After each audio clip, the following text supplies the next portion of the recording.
And action. Trust me, true believer. Not only did I not think I would be doing a cameo in such a big movie, I never dreamt there'd be such a big movie. In those days, I was writing those books. I was hoping they'd sell, so I wouldn't lose my job and I could keep paying the rent. All of a sudden, these characters have become world famous. They're the subject of blockbuster movies, and I'm lucky enough to get little cameos in them. Thank you. E-Mark. Okay, and background action, and action. They decided any scene with Bob and me You remember me? Sure don't. had to be a sure crowd pleaser. Great, Hef. Cut. Ladies and gentlemen, that's a camera wrap on the creator of Iron Man, Mr. Stan Lee. We are so lucky. Robert Downey Jr. playing this role. I was born under a lucky star, I gotta tell you. And to be in a scene with him, brief as it was, and I'll talk to them about that later, it was a joy, really a joy. I just love doing cameos because, first of all, there's no real responsibility. We arrive at the place where they're shooting. The director says, go to wardrobe, go to makeup. When I'm all finished, okay, here's your line. That's Captain America? I thought he'd be taller. I'd like to start with the line that might have been put to you, sir, which was, did it work? I'm a very good study. I can remember a whole line after reading it 3 or 4 times. Did it work? And action. Superheroes in New York? Give me a break. I mean, I say a line or two if I'm lucky enough to get a line. Sometimes it's just pantomime. Larry King. Larry! But there I am on the screen, and I'm a big ham, so I love it. Oh, man. I am so fired. I like them all. I mean, as I think of them, each one is my favorite. And shrink. Well, the 60s were fun, but now I'm paying for it. And cut it. And I love being in the theater and having somebody next to me say, oh, look, that's Stan Lee. I get a big kick out of that. You know what? I think I'll just take these, bring them over here, and hold on for safekeeping. Are you Tony Stank? Oh, man. Anyway, before I was so rudely interrupted, at that time, I was a Federal Express man. I'm trying to tie the Marvel Universe together by being the one common denominator that they all have. What's the matter with you kids? You never seen a spaceship before? My cameos are always fun, especially when I do one with Thor. I play a barber, and I'm about to cut his hair. Touch something, and then the whole thing's gonna come to life. Okay. Yeah. Good. No! Yes! Good. Hey, you guys, make love, not war. Each one stands out more than the previous one. This is one of the best cameos I've done, let me tell you. Look at the girl I'm with. You know what I'm saying? She's crazy, stupid, fine, right? You go, yeah. Yeah, crazy, stupid, fine. So fun when you show up in the films. It's really neat. Well, it's great. I love it. I mean, people are so nice. Hey, brother, how you doing? Thank you. All right, just have a safe trip down to it. Good to see you. The fact that I'm working with characters that I've created, not too shabby. You designed me in the womb. By the crimson rings of Siderock, it's Doctor Strange. And the fact that they are being directed so beautifully. I'll need a ride home. Why don't you try that? I'll need a ride home. To work with such professionals, and they all have a love of the characters. Chris Evans came over to me like I'm his father. He is so happy to be doing what he's doing. He's so happy to be Captain America, you know. See, nobody's going to recognize you because they'll expect to see this little guy. Hey, glad to see Chris. Hey, congratulations on the twins. Thanks, buddy. Hey, that's terrific. Yeah. So you say something first. I say, it's aged for 1,000 years in barrels built from the wreck of Grunhild's fleet. It's not meant for mortal men. And then that's it. What the hell did you just say? It is not meant for mortal men. Neither was Omaha Beach, Blondie. Stop trying to scare us. I don't think of them as cameos. All right. I rather think of it as a supporting role that I play. Excelsior. Cut that. And cut it. Stan Lee, the whole reason any of this exists, my hero, the greatest man alive. We should all be grateful. I know we're all honored. And Stan, thank you so much for being here. It is our absolute pleasure. And forgive us if there's lots of handshakes and autographs I asked. sometimes wonder, did this really all happen? It's our honor to have you. Thanks a lot.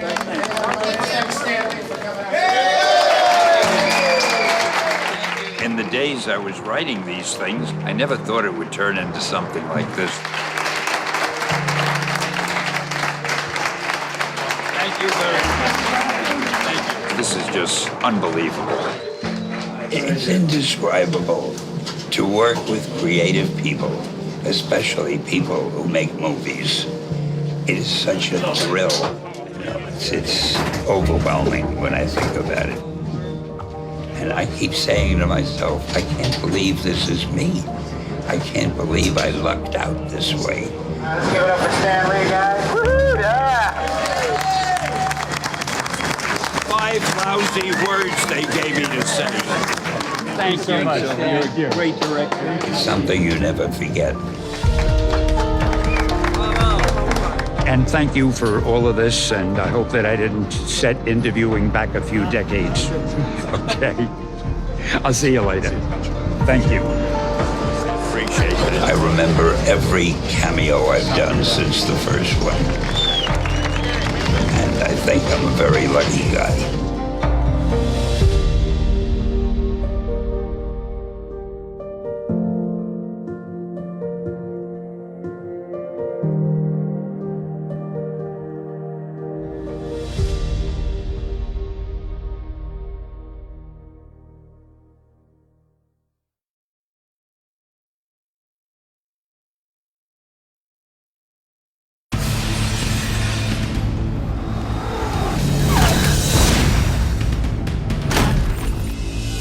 We're actually coming down the middle as our heroes are running this way and this way.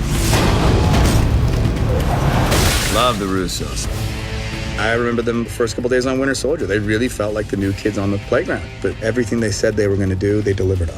Their attitude kind of breeds this sort of lightness on set. Okay, let's do one more. They're the filmmakers that took the Captain America series and elevated it with a Winter Soldier. You gotta know Cap. This is impersonal. And then you. That then did it again with Civil War. That film is gigantic. This is going to be a great shot. We were midway through production on Civil War, and we saw the amazing job that Anthony and Joe were doing, handling all these different characters, telling this very unique storyline. It's going kind of this way right now, and then the window's going to shatter. We knew where we wanted to head with the next Avengers film, and it was then that we started talking to them about coming from Civil War onto Infinity War. We had no time to settle between Civil War and Infinity War. As we were conceiving and executing Civil War, the end of that movie was very much a setup for what these movies would be. We always had the sense of that. Even not having a break, I think we're able to move forward because there is such a continuity in the narrative. Infinity War. The scope of the film, I think, is unrivaled. And really, the only way the film could be made was in the hands of Anthony and Joe Russo. That's an E+ version of the shot. I was really blown away by how culturally powerful it was. I've never seen a reaction like that after a movie. Infinity War takes people on an epic quest that does everything from entertain and delight you to devastate you emotionally. The success of that film is certainly a testament to the Russo brothers as a directing team. There's no doubt it was not an easy task. You look at Infinity War, you're in the hands of master filmmakers. It is truly remarkable. Slow it down just a hair and just turn it into a little bit of a, Sure. you know, like I'm going to get, you know, give it a little look and then go with it. Okay, here we go.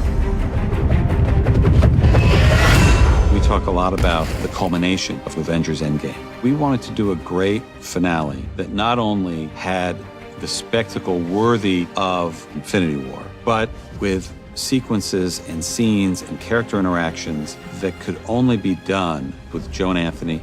They're the only directors that could handle this many characters and doing this ambitious of a story that needs to pay off every film that we've ever made in one climactic conclusion, while at the same time introducing an entirely new direction for the future. When we were thinking about these two Avengers films, we came up with this idea, let's shoot them together.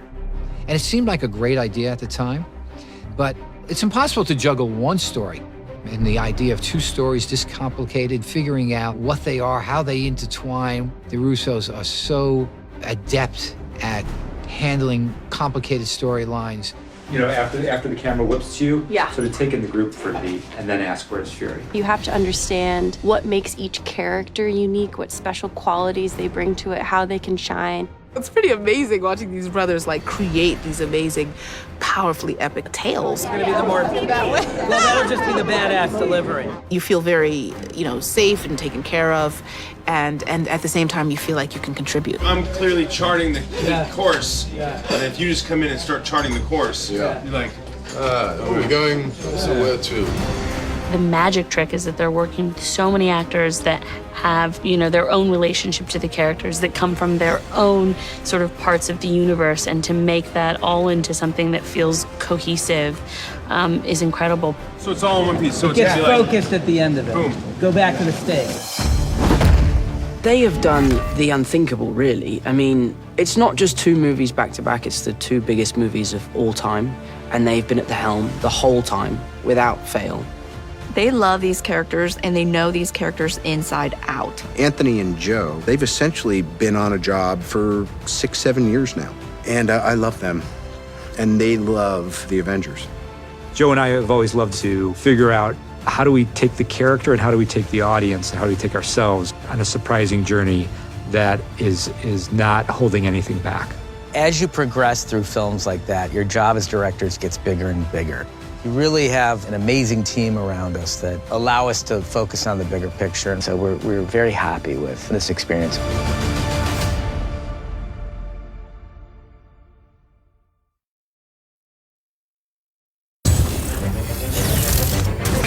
It's been really exciting to get to work with some of the actors from different franchises that I have just admired. I guess you would say are sort of an extended family. And then, of course, there's new characters that are also being introduced to the family. Where are you going? To kill Thanos. Certainly great to see that the audiences are embracing and even asking for, begging for really strong female superheroes. It's wonderful to feel like you've witnessed and been a part of that growth. I'm always picking up after you boys.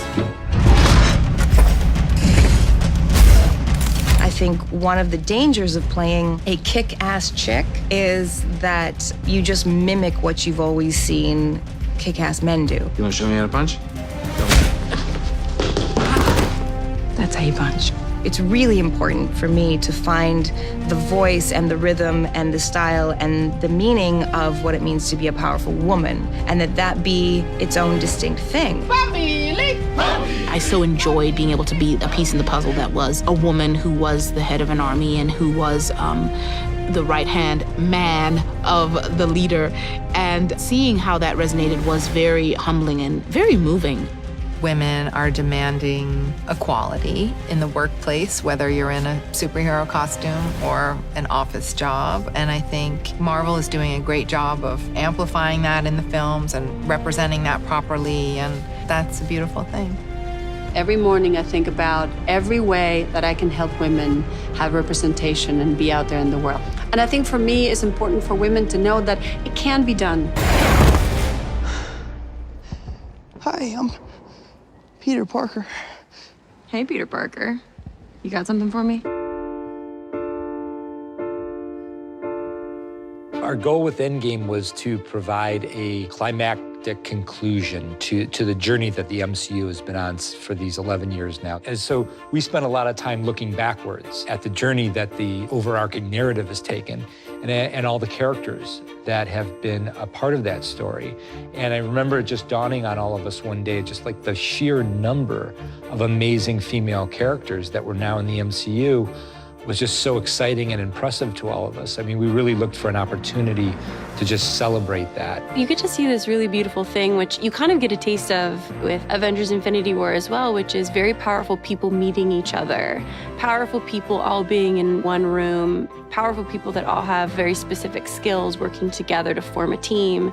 We have a small little moment in the Wakanda field in Infinity War where we have Okoye, Natasha, and Wanda teaming up to fight Proxima. And that moment in the trench was pretty spectacular to see when we were shooting Infinity War. And we wanted a little bit more of that in Avengers 4. I don't know how you're gonna get it through all of that. Don't worry. She's got help. It was really beautiful to feel this sort of Marvel sisterhood, you know, and we're all coming from so many different films that we all came together. It's kind of like, I see what you do. I know your powers. Okay, show me what you got. And then we just clicked, and we were just like cheering each other on. Everyone just kind of taking their turns, moving around, trying to help each other out. It was so fun. You share this connection. So there's a connection without ever having met. It's a really cool thing about the whole battle. That day was insane. We were all in it together and it felt electric. It was really, really cool.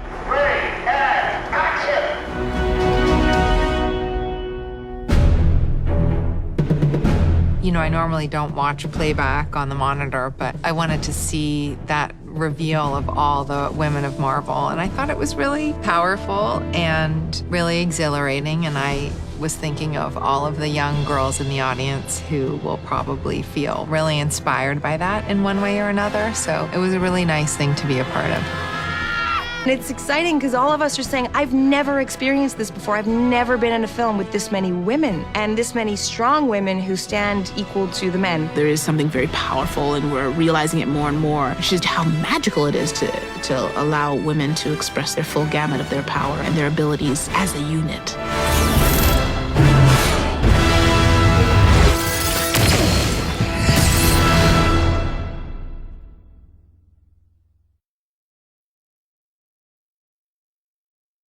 What's wrong with him? He's pissed. He thinks he failed. Thor has suffered tremendous loss, more so than any other character. Asgard has been destroyed, and now he has to suffer the loss to Thanos. How does a person who's suffered two devastating losses like that move forward, and how would he process that?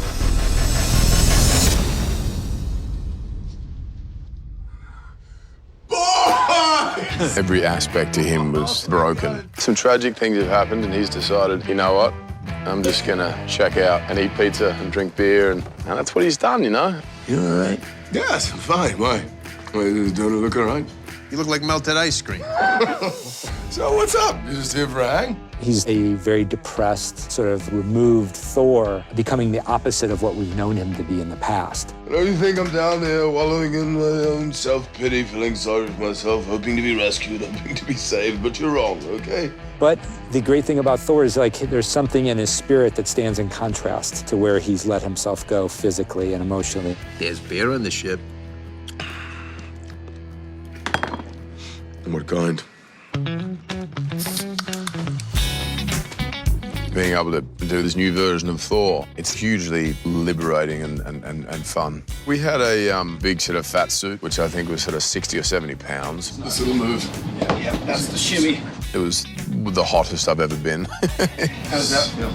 Oh, I mean, amazing. Looks like it's in the right spot. And we had, obviously, the beard, the hair, and I had these things that go in the mouth to kind of plump out my cheeks a bit, which sort of had a little effect on the voice as well, but probably in a good way. It was a different Thor. Hi, my name's Thor. I'm 22 years old, live on Asgard, and I like sugar.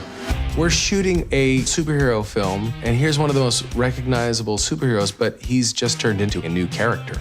What Chris does with that character and how it just kind of has this shift. His excitement was really palpable. He had been playing the character for a while and really wanted to find something new. He has such dexterity as a talent. He's incredibly funny. He has just really lovely energy. Is he asleep? No. I'm pretty sure he's dead. Thor's new look will seem like it's being played for laughs. But thanks to the performance that Chris Hemsworth gives, it becomes very touching.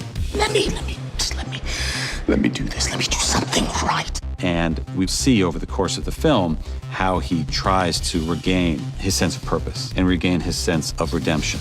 It's not working.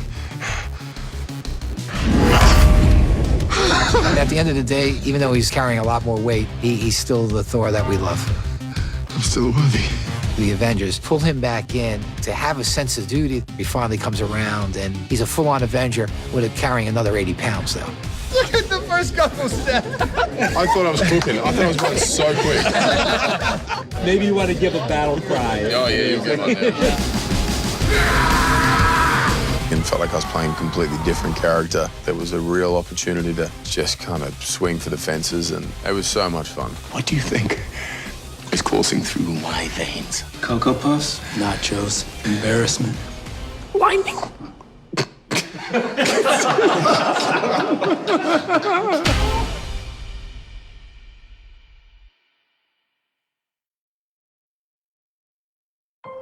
Asking a woman to dance always seems so terrifying.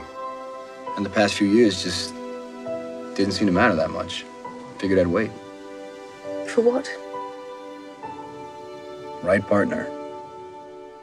The essential conflict in Steve is the desire to serve, and that desire to serve would supersede his personal identity. He's got an amazing set of morals and values. He's an incredibly good man, given the hand that life has dealt him.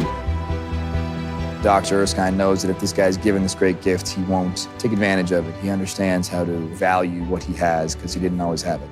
The common issue among all the Marvel heroes is that they have a very vulnerable side to them. And Steve Rogers is certainly no exception to that. He is probably the most vulnerable before he becomes Captain America. He, more than any of the other superheroes, really kind of loses who he was in the process of becoming him. Because he was a scrawny 90-pound man who gets changed into Captain America, so the old him ceases to exist. There's no life of Steve Rogers that he goes back to.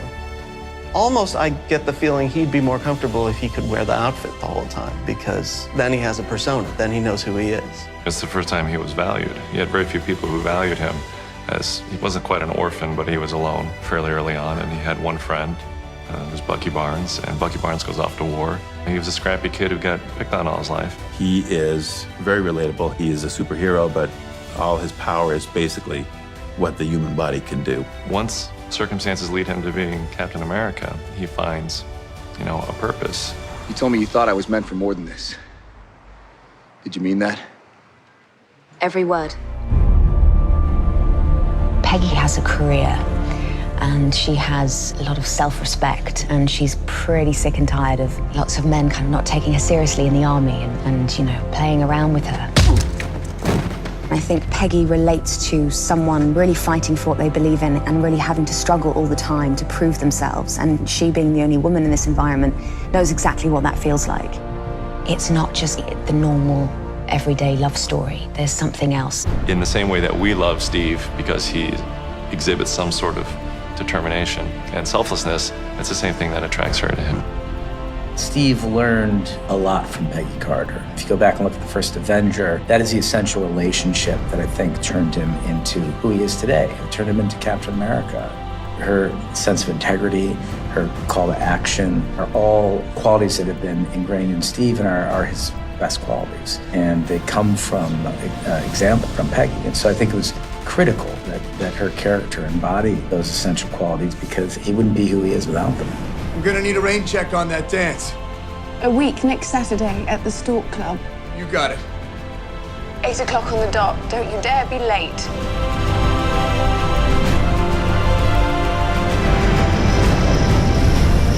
The great tragedy of Steve Rogers' existence was, he found the love of his life and then had to sacrifice himself in 70 years of his life to save the world. I always found it very endearing about Cap that for all that character is sacrificed, and he sacrificed a lot, the one thing he could never let go of was Peggy. And it stayed with him all those years. It's been so long. So long. Well, I couldn't leave my best girl. Not when she owes me a dance. We want the audiences to feel moved by it. People have sent me poems that they've written about Peggy and Cap, and montages that they've sent me of Peggy and Cap's greatest moments, like putting like soundtracks over them, like Aerosmith soundtracks or something, and longing looks from Peggy and Cap. And I'm realizing that the story's affected them, and that's great because we feel like that's what we wanted. We wanted something that had heart to it, that people essentially cared about. Even after he died, Steve was still changing my life. I really like what they let my character experience in these movies, to be honest. The struggle and the sacrifice and the culmination of friendships that have had peaks and valleys, and it's just a really layered, colorful experience. His arc over the course of the movies take him from a place of service to where he started to question authority and ultimately embrace his identity and become self-actualized. And he has the opportunity in Avengers Endgame to go back and correct the loss and be with Peggy, the love of his life. And he makes that choice. So did something go wrong or did something go right? Well, after I put the stones back, I thought maybe I'll try some of that life Tony was telling me to get. You're trying to tap into Steve's journey before you go to set to understand what this moment means to him, but you can't help but think about your own and think about what this entire experience has meant to you. Oh, God, you can get choked up even thinking about it right now.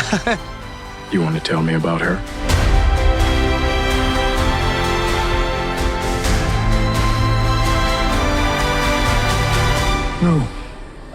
No, I don't think I will.